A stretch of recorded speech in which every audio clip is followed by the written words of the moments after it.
প্রিয় দর্শক, আসসালামু আলাইকুম। গতকালকে হয়ে গেল আরব সুপার ক্লাসিকো আল নাসের বনাম আল হিলালের মধ্যকার ম্যাচ। এই ম্যাচটি এক এক গোলে ড্র হয়ে গেছে। অথচ এই গুরুত্বপূর্ণ ম্যাচটি আল নাসের জিতে শিরোপার উদযাপন করতে পারত, কিন্তু বেন্তের এক অবিশ্বাস্য বলে আল নাসের আর ম্যাচটি জিততে পারে নাই। খেলার 98তম মিনিটে এক আত্মঘাতী গোলে আল নাসের ম্যাচটি এক এক গোলে ড্র করে ফেলে। ব্রাজিলিয়ান এই গোলকিপার সারা ম্যাচই অসাধারণ খেলেছে, কিন্তু এমন এক সময় ব্লান্ডার করেছে। খেলার 98তম মিনিটে একটি থ্রো থেকে সরাসরি গোল খেয়ে বসে আল নাসের।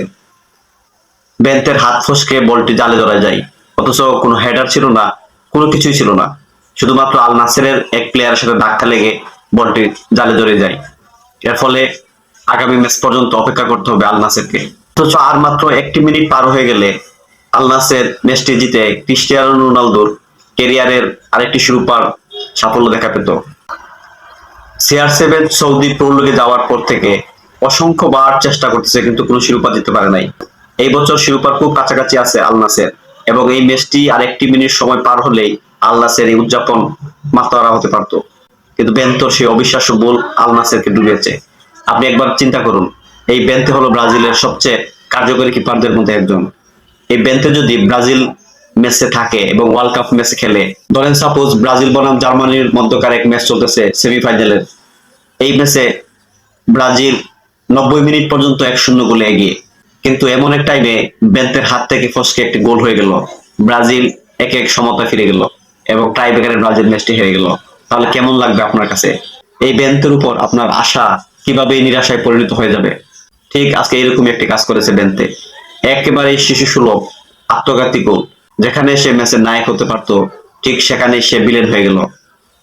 এবং খেলার ঠিক 98তম মিনিটে গিয়ে, অতিরিক্ত এক্সট্রা টাইমে 98তম মিনিটে গিয়ে থ্রো থেকে একটি বাচ্চা সুলভ গোল খেলো আল নাসের।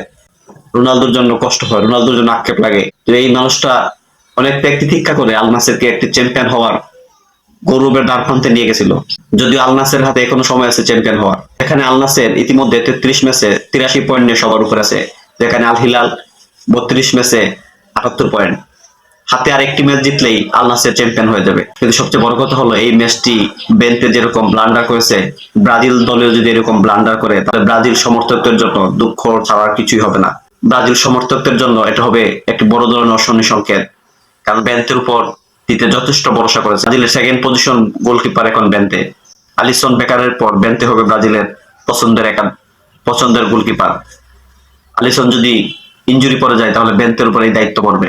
কিন্তু বেন্তে যদি এরকম ক্রুশিয়াল মোমেন্টে গিয়ে এরকম শিশুসুলভ গোল করে, তাহলে ব্রাজিলকে আবারও সেই খালি হাতে ফিরে আসতে হবে। বেন্তেকে আরো অ্যাগ্রেসিভ এবং পটেনশিয়াল হতে হবে।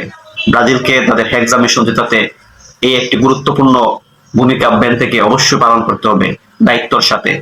পরিশেষে বলবো, সৌদি প্রো লিগ আজকে বিশ্বের ফুটবল ক্লাবের টপ 5 এর মধ্যে জায়গা করে নিয়েছে। বার্সেলোনা বনাম রিয়াল মাদ্রিদের এল ক্লাসিকো ম্যাচ দেখার যে উন্মাদনা থাকে, ঠিক সেই রকম উন্মাদনা ছিল আজকে আল হিলাল বনাম আল নাসেরের একটি ম্যাচ দেখার জন্য। যে লিগ কেউ চিনত না, সেই লিগ আজকে ক্রিস্টিয়ানো রোনালদোর মাধ্যমে সারা দুনিয়া ব্যাপী ছড়িয়ে পড়েছে। ক্রিস্টিয়ানো রোনালদোর ব্যাপকতা যে কি পর্যায়ে চলে গেছে, তা এই সৌদি প্রো লিগ দেখলেই বোঝা যায়। আমরা চাই ক্রিস্টিয়ানো রোনালদো অন্তত এই মৌসুম চ্যাম্পিয়ন হয়ে তার ক্যারিয়ার পূর্ণতা পাক।